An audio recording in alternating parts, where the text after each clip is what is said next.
Good evening, everyone. It is, I always have to look at the date. June 6th, 2018. I hope everybody is doing well. I've been very busy. I was up till 3 to 4 in the morning this morning, working on Unfound stuff, um, helping some people. People are just getting in here now. Dee Dee, hello. Dee Dee is first, at least the first person who appears here.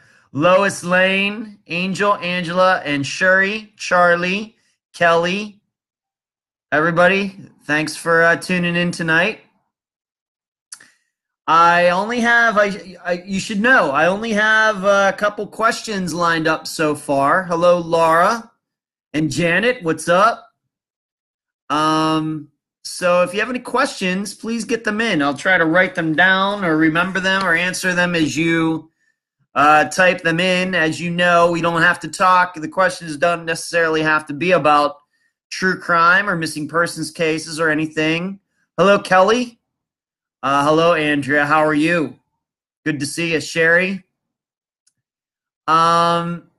So if you have any questions, please type them down there and we can talk about whatever you want to talk about.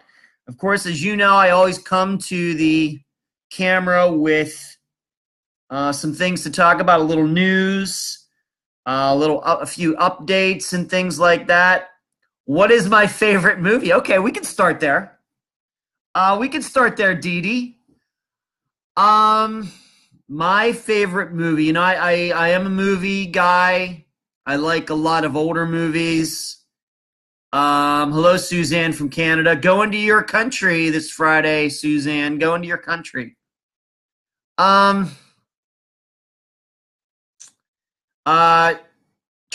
as far as Kyron Horman, I can't say that I know enough about that case to comment. It seems to me that the stepmother did it, but I know no more than anybody else. Really have not concentrated on that too much, so that's all I got for you on that case, unfortunately. I know there are many more people who know much more about it than I do, just to be honest. But my favorite movie, I guess that would be a movie that I could watch anytime. I have to tell you that probably the movie that pops into my mind first, Dee Dee, is The Hunt for Red October. Of course, it was a book by Tom Clancy. Now, the funny thing is that I read the book after I saw the movie. The book is somewhat mediocre. I never found Tom Clancy to be a very good author at all. I think he's one of those authors where they sold a lot of books, but as soon as the movies are made, the movies are better than the books. Hello, Joyce. I hope you're doing well, Joyce. I hope you're recovering well. Tom Clancy, he's kind of like Ian Fleming. If you ever read any of Ian Fleming's books, of course, James Bond, the movies are way better than the books. The books are somewhat convoluted and just kind of weird. I get the idea that Ian Fleming was a weird guy. The movies are way better than the books. That's the same way I feel about Tom Clancy. The Hunt for Red October, Clear and Present Danger, Patriot Games, all better movies than books. Now, maybe the exception is The Sum of All Fears. That book, I think, is better than the movie. But the books or the movies where Harrison Ford or Alec Baldwin plays Jack Ryan, that's his name, right, are better than the books. But Hunt for Red October is always at the top of my list. If I'm just sitting around and just need some sound or something in the background, I love putting that movie in. Not sure why. Of course, I do like submarine movies, so maybe like Das Boot. I love that movie too, so maybe it's the whole submarine thing. Suzanne, one of your favorites, The Hunt for Red October? Really? Suzanne, okay. Barb, welcome. Glad you could tune in tonight. Thank you, everybody, for joining me. I was just talking about one of my favorite movies. I also love the Godfather movies, the first two. I don't consider the third one to be very good. But I could watch the first two Godfather movies anytime. You should know probably overall, I think that the 1970s are the best decade from movies. Patton, The Godfather, Network, which is a fantastic movie about media, spectacular. Totally predicted how media was going to be, what media was going to become like 30 years later. Of course, Rocky, Star Wars, Close Encounters of the Third Kind, Jaws. The French Connection is another one of my favorite movies. The 1970s, if I could just pick a decade to watch movies of, it would be the 1970s. Spectacular movies. Hello, Jessica. Hello, Cynthia. Everybody, thanks for tuning in tonight. I was saying as the video started here, I was up late last night. There's kind of a case that's been going on in the background right now, disappearance in Las Vegas that I've been working on, an older disappearance. And I've been working with the victim's sister. And we really had a breakthrough yesterday evening. It's something that I've been working on really since last September, October. And it's just been within the last couple months that we've been able to track down a guy that this young woman was dating when she disappeared. And we were able to track down finally a friend of hers when she disappeared. And they've really added some information to this disappearance. And I'm sure it's one that's going to appear on Unfound very soon. But I was working on that until like 3 a.m. this morning. So if my eyes seem a little lower than usual, that's why. But, and that's something maybe that I don't talk about a lot. There are a lot of cases that I'm working on in the background that I have no idea when they are going to make it to air. There's one in New Jersey that I've been working on for a while. Like I said, this one in Las Vegas, a couple others that I think that before they can be covered, additional information needs to be found, or there's just maybe some facts that are contradictory, and I don't think that it's time yet to do an interview, and I want to get these things sorted out. There's one going on in California that I've been working on for a while. Once again, in the background while I'm doing the case that, of course, all of you hear every week. I don't know if I talk about that enough, but that does go on in the background. Just doing research for people, calling people, emailing, things like that. Allison, I saw your car wreck. I saw your car on Facebook. Very happy that you weren't hurt. And thanks for making it tonight. Diane, Jillian, I think you are new. I don't think I've seen your name in the list before. Jillian, welcome. Lisa, Sherry. Yes, you're new. I was right. How about that? So just been very, very busy. Now, another thing that's going on is next week I'll be coming to you from Hilton Head, South Carolina. My parents are going down there for a week, and I'm going to drive up there and see them. It's about a 6.5-hour drive. So they're going to be there. I'm going to be there. We're going to hang out for the week. And next week's Unfound live show will be from Hilton Head, South Carolina. Cynthia says, do you have some tips about to introduce oneself and broach the subject when contacting a possible witness or family member, or even just a friend of the victim, so they are more tempted to talk to you than not? Cynthia, I probably had that. It's not as big an issue now, but I, was in the same situation as you were when Unfound started. And I think that you just have to be as transparent as possible.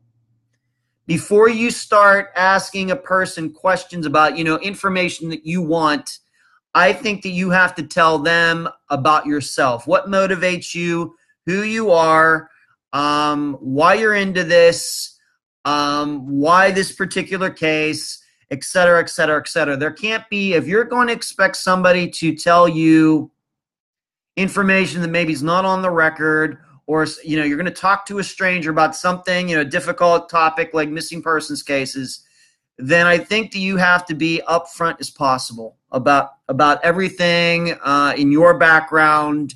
So if that person is a little leery of you, they have a way of checking you out, maybe on Facebook or whatever. Maybe you own your own business. Maybe your company has a website where your biography is there, your bio, your resume is there. just so they can see, who you are. That's what I would say. I think if you just go into it thinking, what can I get? Here's what I want and everything, you're going to come across as being very arrogant and selfish, and you're going to come across as being, it's just all about you. Whereas I think you have to give first. I think you have to give that person the reasons to trust you. I think that's probably the best advice I can give you. And that was on my mind. That's what I think I learned early on with Unfound, and that's something that I still learn to this day. When I talk to family members for the first time, when I talk to them, it's just not all about me asking them questions and getting to know stuff that other people don't know. I make clear to them that it should be a two-way conversation between us. I tell, and any guest, Joyce is in here, some of my other guests are in here, they all know. When I talk to them, I say, I'm going to ask you questions. I want you to ask me questions about the program, about myself, about what I do, why I'm doing this. I want you to feel comfortable with me. It's very important. And I don't know, my perception is that when, people get into this and they want to meet people, I get the idea that it's all just about, as if you're going out into an orchard and just pick an apple. I'm just going to take. Well, I think that you have to plant seeds too. That's my attitude, Cynthia. So if you're doing that, that's my advice to you. Angela's saying sharks. Are there sharks in Hilton Head? I'm not planning on going in the water anyway, but I'll keep that in mind, Angela. Thank you. And Allison, yes, I'm glad that you're still with us. Thank you for joining. I know, thank you for tuning in even after being in a car wreck. Thank you. Kimberly. Cynthia, you're welcome. So we got that going on. Next week, Hilton Head. Been very busy working on, this week, of course, tonight we're going to talk about this week's case, the disappearance of Shawn Guignard. It's going to be our first Canadian case. Very excited about that. His sister, Melinda. We have, believe it or not, we have guests with the name Melinda 2 weeks in a row. Of course, last week it was Melinda Campos. That's kind of interesting. But this week we're going to Canada, and we're going to talk about that disappearance, kind of preview it. As always, itchy nose, a little later program. But I've been very busy. I did the interview for next week's episode.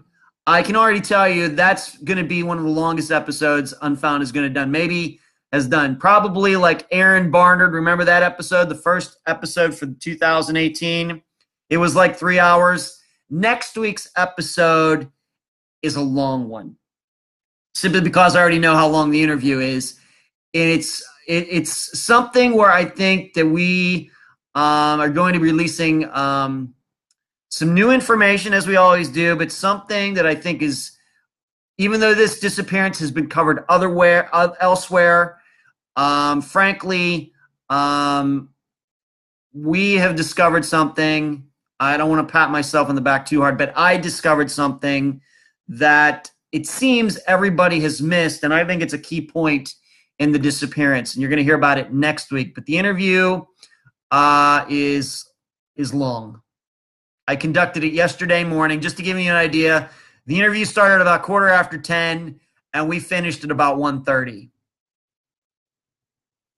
Very detailed, a lot going on in this disappearance, some different suspects, so that I'm going to preview that. I'll be working on that when I'm up in Hilton Head. So what am I wearing tonight? I'm wearing the Unfound shirt, of course, the white one with all the year one guests. So we're coming up to the end of year two very soon, the end of July. Looking forward to that. Hannah, welcome tonight. Valerie, welcome to you. So we got the shirts, got the books, volume 3, volume 2 from season 1, and of course the one that started it all off. I can tell you that volume 4 is going to be out very quickly. All of the transcriptions and everything are done. I just have to write some observations and some things. The cover, of course, is already done. So that's going to be coming out very shortly, and I'm very excited about that. Hopefully volumes 5 and 6 will be out by August. I'm hoping. Fingers crossed. A lot of work to do, as usual. Of course, we got the playing cards that I always talk about over here. Let's see who we pull up. This always happens. This always happens. The things get stuck. Let's see who we pull out today. Kent Jacobs. There he is. Brandon Williams. I was just talking to his sister Stormy yesterday. Always good to hear from her. I love when I unexpectedly get a message from a former guest. Tammy Lynn Leppert. Of course, she was in the movie Scarface. And here we got Brandy Wells. So please check those cards out at makeplayingcards.com. And then to all of I saw Kelly in here. She was a recent Patreon contributor, and I deeply appreciate her tuning in tonight and also contributing to the program. So we got the shirts, we got the books, we got the cards, we got the Patreon and PayPal. Let's answer another question. If you have so many projects, Diane asked me, if you have so many projects, how do you manage to do it all? Well, can I give you just a pithy answer and say it's easy to do when you don't have any girlfriends and you're not in any relationship or anything like that? I think that's the way I'm able to do it. I have to believe that being my age at 47 years old, if I had children, if I had a woman, I'm a straight guy, if I had a woman in my life, then I'm sure I wouldn't have as much time. But I'm a single guy. And I like my private time. I tend to be a little bit of a homebody. My car, unless I'm driving to Pennsylvania, I don't put a lot of miles on it. So that's how I manage to do it. And I can make my own hours. This is the only thing that I do. And I know that's different. A lot of other true crime podcasters out there, I know that they have other jobs and things. And they have children and they're married and they have other responsibilities. That's how I managed to do it, Diane. I think that if my personal life situation was different, then there would probably be some boundaries that I would have to set between Unfound and the other stuff. But there is no other stuff in my life, so I can just do this all the time, and I really enjoy it. I absolutely do. So, Kelly, thank you. Kelly, great. You always put your heart into it, and the quality shows. I try to. Thank you, Diane. I think I take a lot of pride in it, but I don't do it. I don't do it to make myself look good. I think I have a responsibility to myself because if you respect yourself, then you should always want to do the best job that you can. But really, the reason I try to do a good job is for the guests and for the people who've disappeared. I mean, that's who I'm working for. They're not paying me. Of course, I do this for them for free. But that's who I'm working for. I mean, I don't have a boss, but I do have a boss. You know what I mean? So that, of course, certainly keeps me motivated. That's how it works. And Bethany, thank you for the clap. Let's get to a question. Dorothy had asked me, had typed in the group, why is it that, in some of these police departments, do they refuse, and she put, I have it in quotes, refuse to work on some of these cases. And she brought up two cases that Unfound has covered. One being Nicholas Masucci, of course, disappearing in the early 1970s from New Jersey, on Kearney, New Jersey. His daughter, Fran, was on the program. Somebody who's doing a lot of good things out there now in missing persons advocacy. And then she also brought up the disappearance of Chris Turner in Las Vegas in 2016, which is interesting because I just talked to his mother yesterday, Dawn. So I talked to two different former guests yesterday. I didn't realize that. Okay. Dorothy, if you are in here, I didn't see your name scroll by there. I know you usually are tuned in, but if you're here, I hope you are. I see those two cases as being different in the situations that are going on. Once again, the way I understand it. You're right, Bethley. Both should be solved. There's no doubt about it. And speaking of guests, there's Vicky Wilkerson tuning in tonight. Rhonda, I will get to your question. I think you're probably possibly a new viewer too. Thank you for giving me a question. What case inspired you? Let me write that down because I don't want to miss it. Okay. In Nicholas Masucci's case, once again, I don't know. Now that we've done the interview and you've heard it, you know pretty much everything that I know. I know that Fran has I've seen her complaints posted about, her father's disappearance and Carney not doing anything. The perception that I have is that, I don't know what the cops can. Can the cops always do more? Yes. But the case is 40-some years old. And should they go and try to talk to Fran's brother? Of course, a guy that we talked about extensively in that interview. Yes, they should. They should go give him another shot. They should ask him if he's willing to take a polygraph test. Yes. They should ask him again about his whereabouts. Yes. Absolutely yes. The problem is, what if he doesn't want to talk to them? Then what? And I'm inclined to believe that he was involved in this, but, there is another angle to this that makes that case that I think maybe is clouding the Kearney Police Department's attitude toward it is, it could be easy for them to convince themselves that this was some kind of mob hit. And I'm not saying that Nicholas Masucci was like Tony Soprano. I'm not saying that. What I'm saying is that,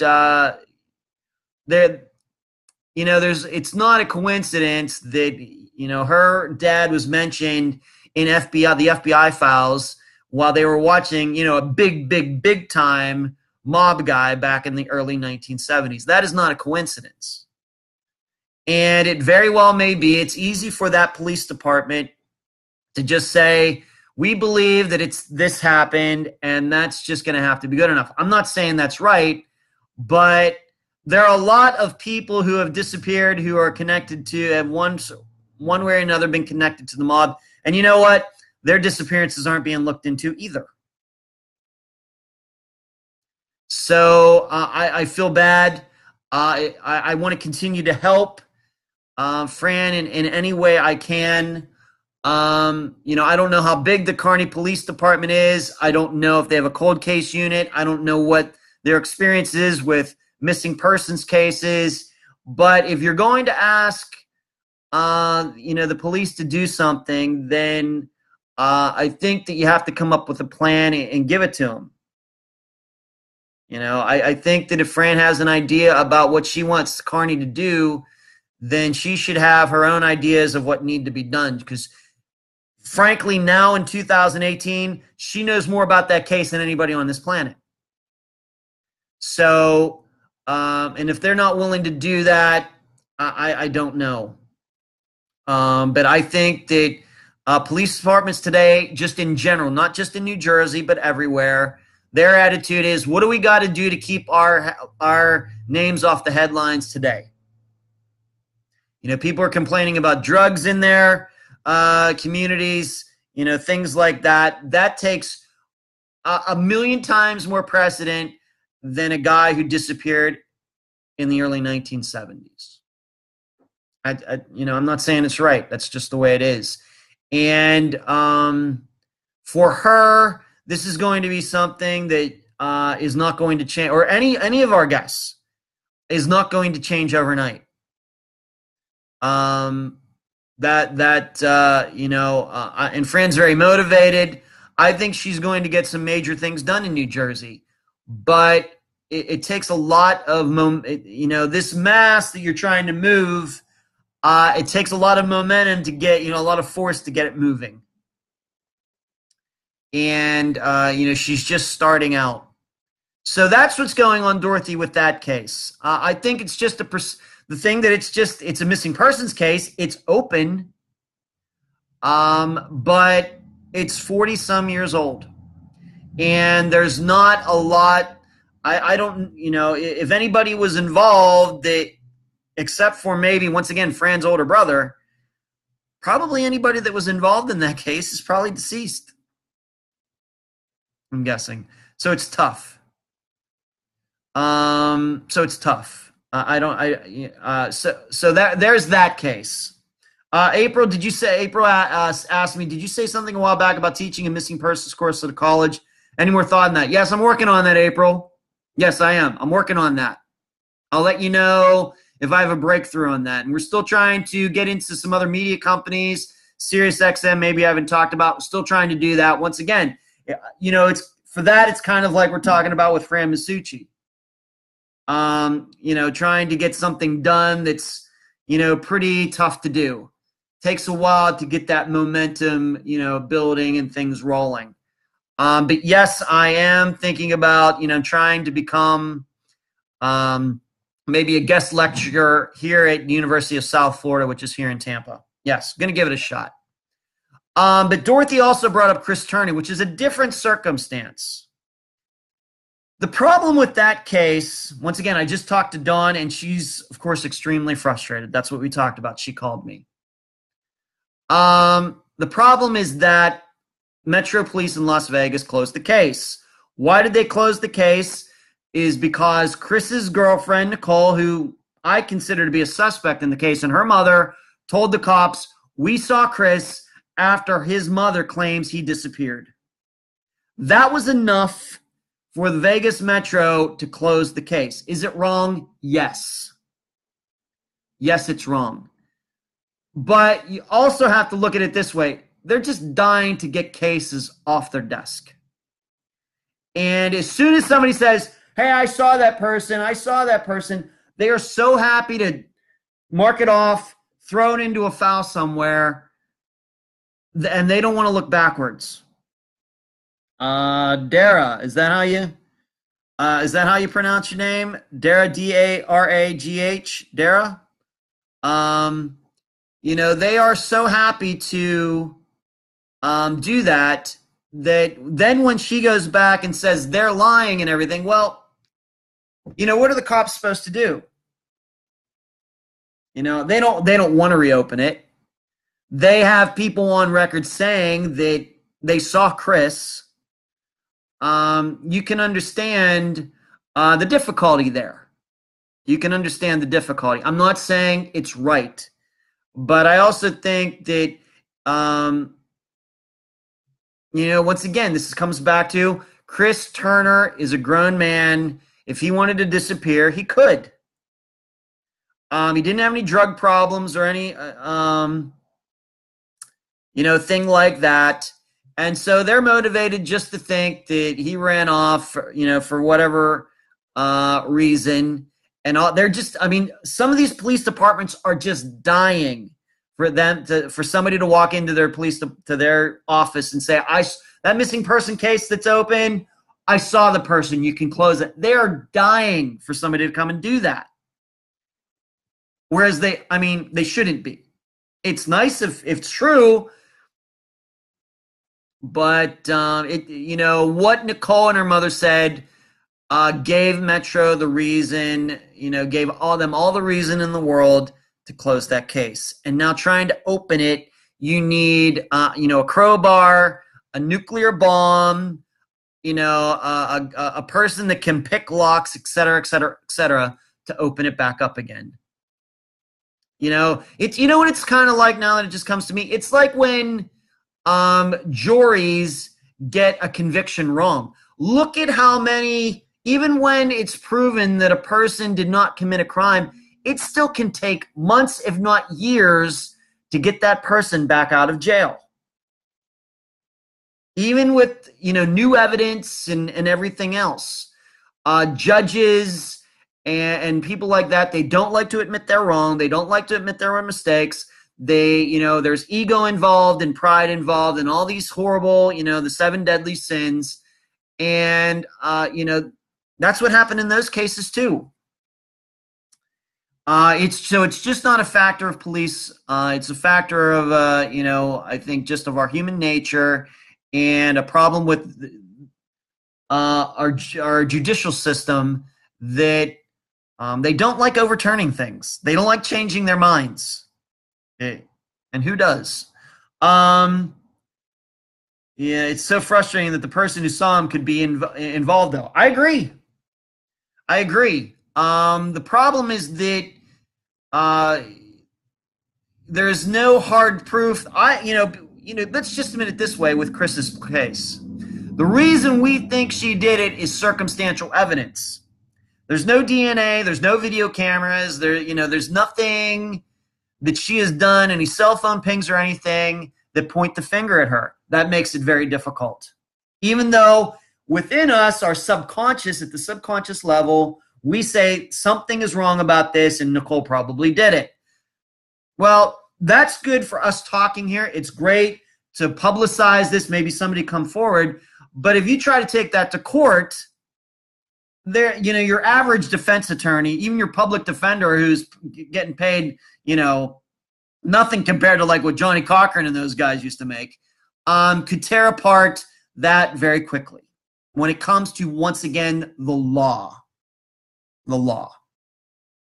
So it's difficult. It just sucks. But that's, that's the way it is. You ask me the questions, I have to ask them, honestly. But Dorothy, if you get to watch this, if you're in here, the case of Nicholas Masucci and Chris Turner are different. The cops are not looking at them for different reasons. Both reasons stink, but they are different reasons. And I'm sure if you go to each of those police departments, they're going to say kind of what I just said. But that doesn't mean that the families have to stop looking and come up with their own plan to try to move the case forward. I guarantee you, either of those police departments, if Fran or if Dawn or they get a private investigator, whoever, could turn up new information, the cops will look at it. If somebody comes in and confesses to doing something to Nicholas or Chris, they will put this person in an interrogation room and talk to them. It's not like they don't want to solve these things. It's just they look at the odds of solving them and say, there's probably not much we can do at this time. And once again, in the Metro case, the case is closed. Becca, it's amazing how you can get rid of someone and just say, oh, they left and I don't know where they are, and the police are okay, that's fine. Becca, that works sometimes. It just depends on what evidence there is. If the police go in the house and there's blood everywhere, I guess that statement's not going to work. But a lot of times, like recently with like Rosemary Rapp, her husband says she left. They were married, all those years, and then he got up one day, she was gone. He's telling 4 or 5 different stories, and once again, it comes down to what we as the public think. It's no different than that case up in the Panhandle with Mike Winchester and and his best friend killing him and then marrying him marrying the ex-wife and everything. We as the public, we all knew what happened.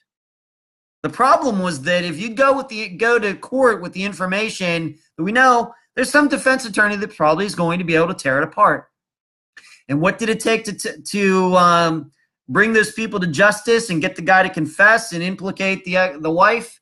Is that they had a problem and then they turned on each other. Took a while. But that's a case I think that was obvious from the beginning, and look how many years it took to solve it. Well, the fact is, Nicholas Masucci's case is not as obvious. Chris Turner's case is not as obvious. So how much can we expect? I don't know. April, it is true there is no real law that says you have to wait 24 hours to report a missing person. No. If you think something's going on, you should go to the police. Never wait.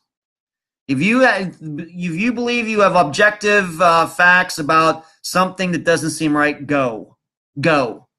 And if they tell you have to wait 24 hours, you do what you can, start calling people, but you sit right out of that police department and you start counting the seconds till that time elapses. That would be my recommendation. Kimberly says, that's why I don't believe in the death penalty. Juries can get it wrong. Shuri says, the Williams case. Williams, yeah. Why did I say Brian Winchester and Mike Williams? Thank you, Shuri. It's Brian Winchester, right, Shuri? And Mike Mike Williams. Thank you. I kind of combined their names. I was doing that off the top of my head. Forgive me. So we know how obvious that case was, and all these years, we all knew what happened. But we aren't the ones who have to take these cases to juries. The way we cover cases on Unfound, we're not a jury. That's why we name suspects. And the standards that I have as a reporter, as an investigator, are different than the standards that you have in a courtroom. Out here we have freedom of speech, and we can theorize and have opinions and everything else. But and we cover the facts. But in court, they cover the facts. But you know what? The other side gets a defense too, and that's why anytime any person, any suspect that is ever mentioned on this program ever wants to come on and give their side of a story, I'll talk to them. I don't care who it is. You want to talk, I'll talk to you. But I'm going to be as hard on those people as I can be on my guests. That's the way it goes. Got to turn the air conditioning off or you won't hear me. Christina, welcome tonight. Good to see you. So Dorothy, I hope that answered your question. A little bit of news. I'm sure you all saw this case in what happened in Springfield, Massachusetts. 3 missing women were found in a home just recently. Unfortunately, they were all deceased. Welcome, Melanie. One disappeared on December 1st, 2017. One disappeared on March 18th, 2018. Another one disappeared way back in June 2017. It seems that this guy's name is Stuart Weldon, W-E-L-D-O-N. I don't know if he knew these women. I don't know if these women were into drugs or the prostitutes, or I don't know them, that deeply. But here this guy was. It seems like he murdered these 3 women, and then when he got caught, he was in his car. He got pulled over. He had another woman in his car who was still alive, but she was really beat up. And I'm going to guess that if they hadn't caught him, then this woman probably would have ended up dead too. Of course, as you know, Melanie, you're welcome. This is, I have to admit that in reading the story, I think about the Jamie Bowen case. Of course, we just covered that recently. And this also reminds me kind of that case in Cleveland, Ohio, that guy that kept those women for all those years. Of course, he kept them alive. This is probably, I say this, and I know this maybe sometimes creeps people out, but there is something like this going on right now in the United States. Right now, somewhere in the United States, there are probably at least a couple women who are missing persons cases who are being held against their will. Right now as we speak in the United States. Probably in a variety of states. It's going on right now. Now, it's a very small percentage, I believe, of all of the missing people who go missing overall, but it does happen, and it's happening right now. Whether it has to do with sex trafficking or it's some sort of cult or whatever it may be, it's going on. And I think that this case in Springfield, Massachusetts, is proof of that. I'm going to guess that if they don't pull this Stewart guy over, he maybe has time to clean up what he did. He might have lived the rest of his life, never answering for this. But luckily, he got caught. Melanie says, my daughter said hello as her name is Isabella. Hello, Isabella. How are you? Becca, yeah, it's so scary to think about. Yeah, as we're doing this program right now, it's going on somewhere. It could be right down the street from you. Yeah, it's creepy. Yes, the woman in the car with him was badly injured. Totally. Yes. Yeah. Valerie says, seems I read somewhere that there are like 50 active serial killers in the United States at any one time. Probably in a country of 330 million people. Yes. And we know that, in fact, I just saw a headline. I didn't get to read it. In the Tribune Review in Pittsburgh, TribLive.com, they're talking about unsolved murders in cities across the United States. So I'd have to say, Valerie, that you're right. Carrie, welcome. Sarah gets in tonight with a little cat picture. Good to see you tonight, Sarah. So there are a bunch of Stuart Weldons out there, no doubt in my mind. And, once again, I thought of the Jamie Bowen case. That is one where I'm not saying I totally believe this, but it is possible that she did get snatched up by somebody and is being kept, is being kept even right now. I frankly don't believe that for a variety of reasons, but it's possible. And of course, it's way more possible that it happens with women than it's going to happen with men who disappear. Barbara, hello. And so that was a case, fairly noteworthy piece of national news here in the United States. But you just have to keep in something. I've been asked by, of course, mothers, before, do you think that she got sex trafficked and everything else? You have to remember something.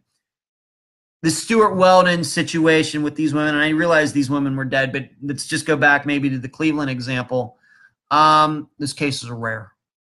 They happen, and they're happening right now. But as a percentage of all the disappearances that happen, I am under the belief they are very rare. Okay, very rare. Amy, yes, I've had the same thought of all the missing people who are alive and being held captive. Very unsettling, yeah. Yeah, imagine the people who were living near the Stewart guy didn't know that these women were in his house, and he was keeping them, I guess, in his house deceased, which is creepy. But I think there was some digging going on in the backyard of this house as well. So maybe they'll find more women or men too. I don't know. But we'll just have to see. But I think it's noteworthy because these three women were missing persons cases, and now their families, at least they now know what happened. Somebody had asked me before, was there a case that was an inspiration to start Unfound? No, I would not say that there was a case that caused me to start the program. I would not say that. There are particular cases that I used to follow intently, like on Web Sleuths in particular, before I started the program, but I wouldn't necessarily say that they were inspirations for the program. I think the inspiration for the program is a variety of things put together, but I don't know how much it has to do with any particular case. Bobby, good to see you tonight, my friend. Good to see you. The inspiration for Unfound is that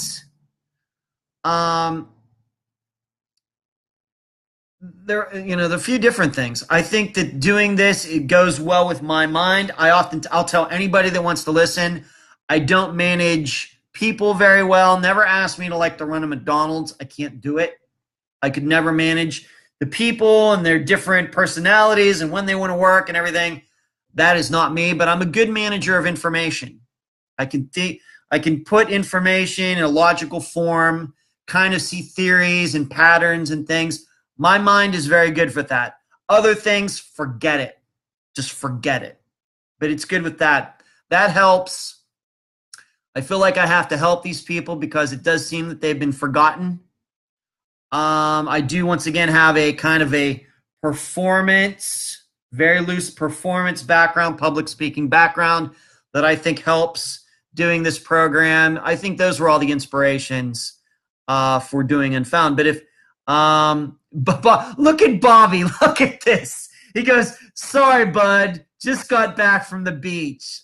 Okay, Bobby, okay, that's nice. Rub it in. I mean, I live at the beach. What can I say? But for some of these people, Bobby was at the beach today, everyone.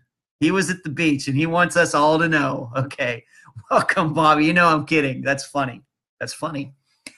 But some of the cases that that probably caught my attention a lot before I started Unfound was Stephen Kocher, simply because I lived right near where he disappeared when I lived in Las Vegas. Jody Huisentruit, was another one that I followed. In fact, I have some Jody Who's and True news here. I have to think of some other ones. Dara, how do I choose cases? The cases choose me. The guests choose to talk to me and come on the program. There is no episode if the people don't talk to me. So they choose to work with me. They choose to talk to me. I don't necessarily choose them. I'll talk to anybody who wants to contact me. That's how I would explain that. April asked, do you remember a case about a missing female where you interviewed the mom and said they tracked the wrong phone for 10 days? Also, they tried to locate her on video coming out of the bar, but realized they were looking for a different shirt than what she was actually wearing. I want to listen to it again. April, if I had to guess, that sounds like the Brandy Wells case out of Longview, Texas, that we did about a year ago, over a year ago. I think it's that one. You might want to listen to that one. That kind of sounds like what you're talking about, April. Brandy Wells. She went to a country bar by herself, and there was a video of her showing up and her leaving, and then there's this guy with this white hat. Unfortunately, you can't see his face, and she leaves with this guy, I believe, and then she disappeared. Her car was found later. That you might want to check that out, April. Yeah, Bobby, didn't mean to rub it in. Yeah, okay. All right, Bobby, you're excused. Yeah, Angel's also saying Brandy Wells, I think. Yeah, I think that's what it is, April. And you can find all of those, all the older cases at Podomatic.com or on iTunes, Spotify. You can find every single old episode out there and listen to it. They're all in very good condition. So what did I say? Some of the cases that I followed before I started doing Unfound. Stephen Kocher, which is still one that is of major interest to me. I think we could learn a lot if that case could get solved. Jody Huisentruit. My personal belief is that it was somebody who kind of was stalking her because she was a personality locally. That's my particular theory. I don't believe that John Van Cise is involved. Followed the Jennifer Kessie case once a bit, probably not as much. Mainly when I got here to Florida in 2011, being I don't live too far from Orlando. I think that's the reason I took more of an interest in it. And then early on, I listened to maybe the first 8 episodes of the Maura Murray podcast before I lost interest. And I have totally lost interest in that case, personal interest. Now, if her parents were to contact me, I would talk to them. But otherwise, I'm going to stay away from that case. And anybody who knows all about what's going on with that case and the clicks and everything know why I just want to stay away from it. April, you're welcome. So those were some of the ones that I used to follow pretty intently before I started doing the program. And then, of course, you know, my passion now are the cases that are Unfound cases. If I haven't talked to a family member yet or anything else, I'm going to guarantee that you probably know as much as I do about them, some of these cases. All I try to do then is try to learn as much as I can from the cases that Unfound covers and use them to the one I'm going to cover next week and then the week after that, and try to build up, my knowledge as well as best I can. Sherry had asked me before we started the program, she typed this in the discussion group, have any of the cases in Unfound has been solved? Sherry, if you're in here, the answer is yes. I'm not going to say that Unfound had anything to do with it, though. Of course, the disappearances of Laura Bible and Ashley Freeman. They have charged one guy with the murders that happened in connection to those disappearances. Unfortunately, the 2 other guys involved are dead. But we have to keep – I think I have to bring this up every time it's going to come up from now till whenever, that still Laura and Ashley have not been found. All right? The program is called Unfound, not Unsolved. You can solve a case. You can solve a missing persons case, technically, send a person to jail without finding a body. That's where the no body guy, Tad Tobias, my buddy Tad, comes in. But we're all about everything. We're about finding these people, whether they're deceased or alive. And if there is foul play, we want those people to go to jail too. We want the whole package on Unfound. So in my mind, Ashley and Laura's case is not finished until they are found. I'm going to say that. I'm going to keep saying that over and over again. But for purposes of law enforcement, the case is solved. Now, as far as big discoveries in other cases, I talk about those at the end of each of my volumes, Sherry. Once again, I don't know if you're in here, if you're missing it. I guess you'll watch it on YouTube later. In the books, I try to detail things that have happened because of Unfound's coverage. In many of the cases we cover, we haven't been able to move the cases forward, but I still stick to that 1/3 number that we usually turn up some things that get some wheels spinning. Unfortunately, sometimes I can't talk about that stuff, but I'd say about 1/3 of the time, between maybe talking things out, me giving the guests some recommendations on what they can do on their own and everything, we certainly have brought new life into some of these cases. In fact, Sherry, Joyce Rivituzzo, I know, is in here tonight. I think that she can personally testify to what Unfound, and in particular, a listener of Unfound, has been able to do for her for over the last year. My perception is that a disappearance case of Joyce's twin daughters, two young women who disappeared. And when I came upon the case, when Mary Law called me about the case, I'd never heard of it. And my opinion is the case was just about dead in the water.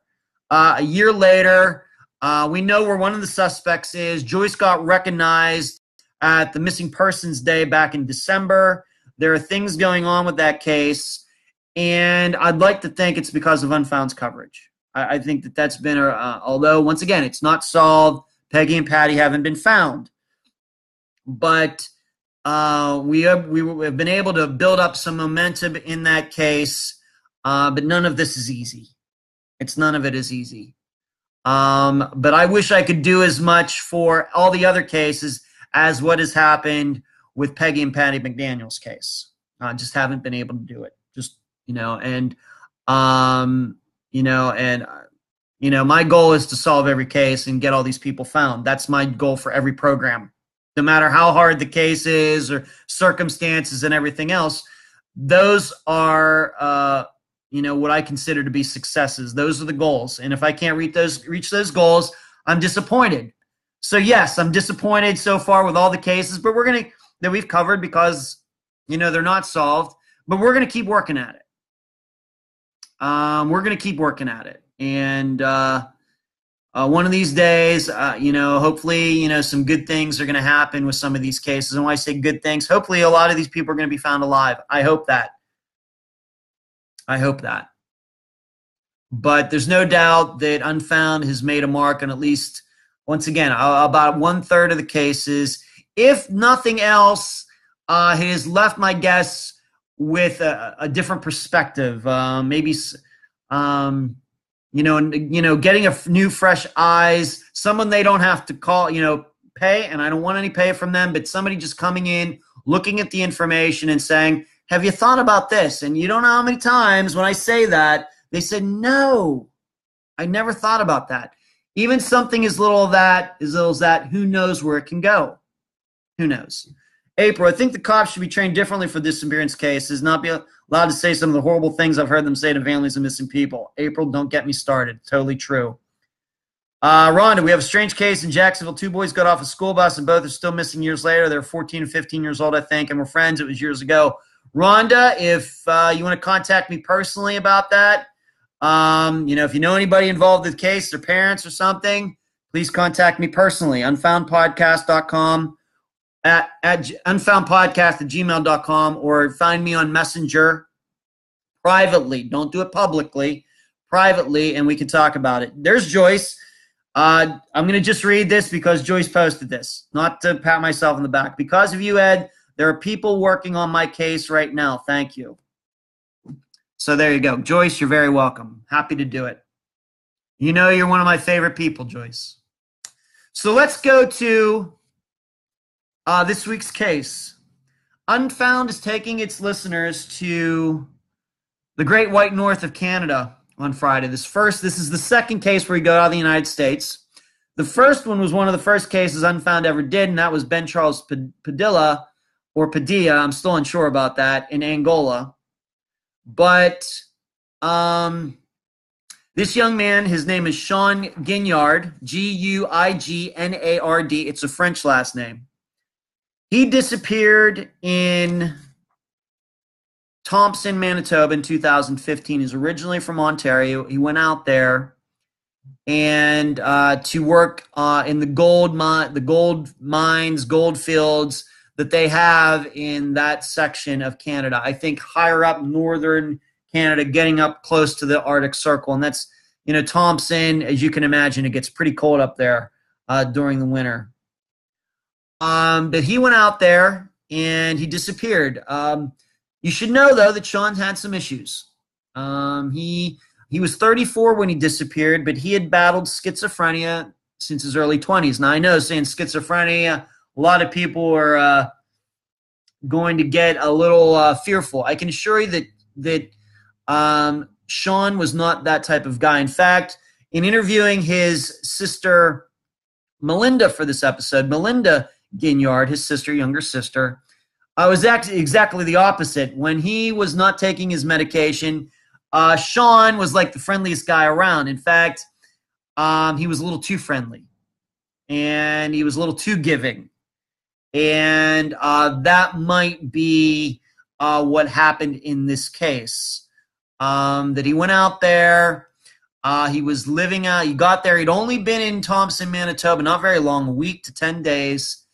And he was living out of his truck, but he was staying in his homeless shelter, trying to figure things out. And on the morning of November 28th, 2015, he made a phone call to his father in Ontario saying that he needed money. That's the last time anybody heard from Shawn.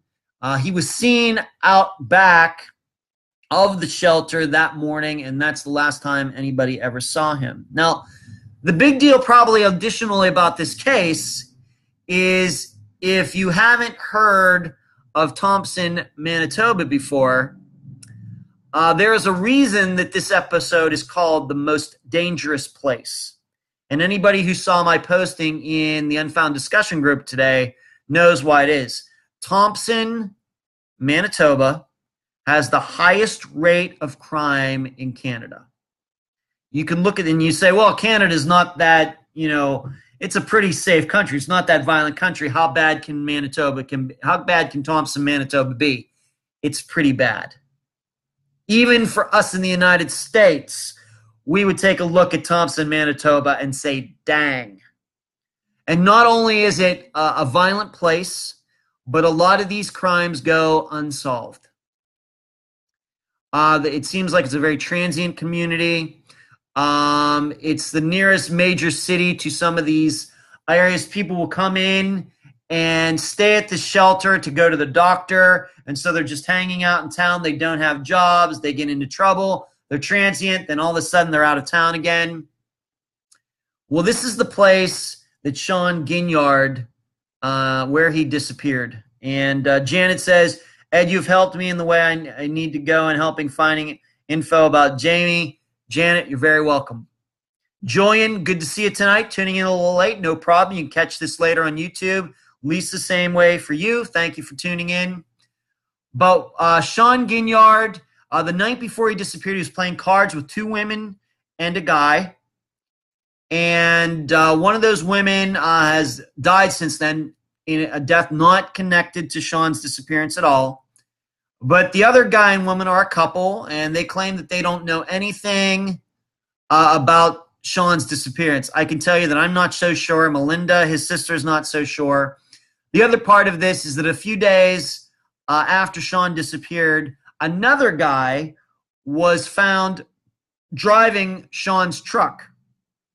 Just driving it around Thompson, Manitoba, kept the license plate on it, wasn't trying to hide it. Very much like last week's Zoe Campos case where a guy was driving her car without trying to alter it in any way, still had the license plate on it. Well, the guy said that Shawn gave him the truck. Now, that may seem a little strange, but once again, going back to his schizophrenia and he wasn't taking his medication, it is at least possible that Shawn could have given his truck to somebody. And of course, with that, we just don't know. That it could be that Shawn walked off himself. He could have died of hypothermia. The morning that he disappeared, it was like 17 degrees below zero. So it wouldn't take much for somebody to, stumble around, maybe, whatever happened, he stumbles out somewhere and, succumbs to the elements. And of course, up in that area of Canada, you have a lot of wild animals, etc.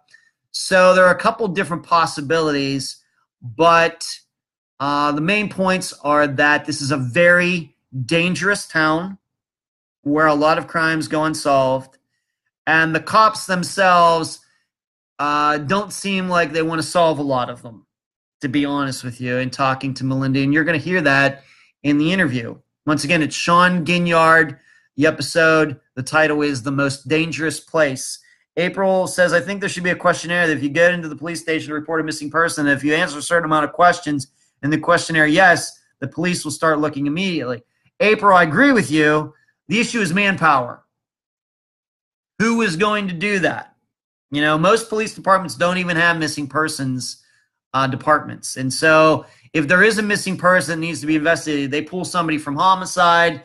They get, just some regular cop, a uniformed cop. They might get somebody from Vice or, somebody like that. It's an issue. It's I agree with you. That's a great idea. A lot of police departments just aren't staffed for that. Lisa says, hey, Ed and friends, sorry so late. I'll rewatch on YouTube. That sounds good to me, Lisa. So we're going to talk this week on Friday. We're covering a case from Canada, and I do want to branch out. If you're watching and listening from some other country, here's a case I'll just throw out there. I would love to cover the Trevor Dealey case in Dublin, Ireland. It's a case that is, just caught my eye for a long time now. I would love to talk to his parents about that. He disappeared in 2002, something like that. I would love to talk to them. I'd love to have them on the program. I'd love for this program to go international. Canada, Australia, mainland Europe, Asia, wherever, whatever we need to do, as long as the person can speak English and we can talk, because I'm a, spoiled American and I don't know any other languages. So I'm excited about covering this case, and I can tell you that we're going to be covering probably a lot more cases in Canada. Emily, this was something that she decided she wanted to do, so she's been getting in contact with some Canadian people, and I can predict that within the next few months you're going to be hearing some other Canadian cases as well, and I'm very excited about it. Absolutely. Barbara, I had the idea that Canada was a safe place until I listened to Missing and Murdered and Someone Knows Something podcast. There's a lot of crime and poverty in Canada, just like other countries. Yes, yes. But if you look at their crime statistics compared to the United States, it's not even close. When you do it, of course, there's only, 32 million people there. We have 10 times that amount. But as a percentage of the population, Canada, much safer. Dara, hey, I'm familiar with that case. I'm from Dublin. Very weird case. You're from Dublin, Dara? Really? I would love to cover that case. Of course, a listener, some people know that I know her, Sinead. She's from Dublin, Ireland. I talk to her once in a while. I've talked to her about covering that case. So there you go. But this Friday, 2 days from now, well, less than 2 days now, 36 hours, something like that, we're going to be doing the disappearance of Shawn Guignard. He was a 34-year-old, disappeared in Thompson, Manitoba in November 2015. The title of the episode is The Most Dangerous Place. We're going to have a very frank discussion about schizophrenia and what it's like to be, for her and her parents to, kind of manage what, Shawn's mental illness. And, we try to figure out, did he walk off or did some foul play, is foul play at work in this case? Dara's saying also one about a kid called Philip Cairns from Dublin, disappeared in 1986 in broad daylight, still unsolved. I'm not familiar with it. I live in California, but I'm from Dublin. That sounds like a nice mixture, Dara. Live in California, but born in Dublin. That sounds very cool. I just got to tell you.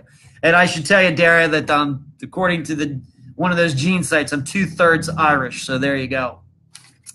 But that, I think I answered the questions, everybody's questions. I'm going to take one more here, though. April says, did you cover the case that the guy advertised his truck for sale and somebody, I think, took them out to test it and never returned? No. I think that I know that case. It rings a bell, but that is not a case that Unfound covered, April. No, it's not. I'm thinking that Disappeared, the TV show, did that, but that is not a case that Unfound is covered. In fact, I don't even know what state that happened in or how long ago it was, but it does ring a bell. So what do we do tonight? I told you next week we're coming from Hilton Head, South Carolina. I told you how I was up till 4 in the morning working on Unfound stuff. In particular, a case that is out of Las Vegas, another Las Vegas case, but an older one. We're doing some nice work there, but just talked in general about work that I do behind the scenes on a lot of cases that may not make it to air for maybe at least a few more months. Talked about the shirts, talked about the books, talked about the cards, talked about Patreon and PayPal. Took some questions from Dorothy and Sherry, among others, and some people typed in some nice questions for me asked, including my favorite movie, which I said was The Hunt for Red October. We talked about Springfield, Massachusetts, and what happened there. This guy who had 3 dead women in his place, and another woman who looked like she was on the way to dying, him murdering her, was in his car. And then finally, we talked about this week's case, this coming Friday, the disappearance of Shawn Guignard. He disappeared in Thompson, Manitoba, November 28th, 2015. And that title of that episode is The Most Dangerous Place. If we got nothing else, I'm going to leave you for tonight. I thank you all. They've been charged with his murder. I guess Suzanne is saying about something. I'm not sure which cases she is mentioning, but I'm going to go. I've been doing this for like an hour and 7 minutes. I thank you all for tuning in tonight. Had some new people in here. Love to see that. Had 80 comments, which I love. Kate, thanks for joining, even though I'm leaving you, Kate. I apologize. You'll have to catch it on YouTube. It'll be out later tonight. Sherry, you have a good night, too. I thank you, and you will hear me on Friday, 2 p.m. Eastern, for the newest episode of Unfound, The Disappearance of Shawn Guignard, The Most Dangerous Place. Good night, everyone. Thank you so much for tuning in. My favorite time of the week. Thank you.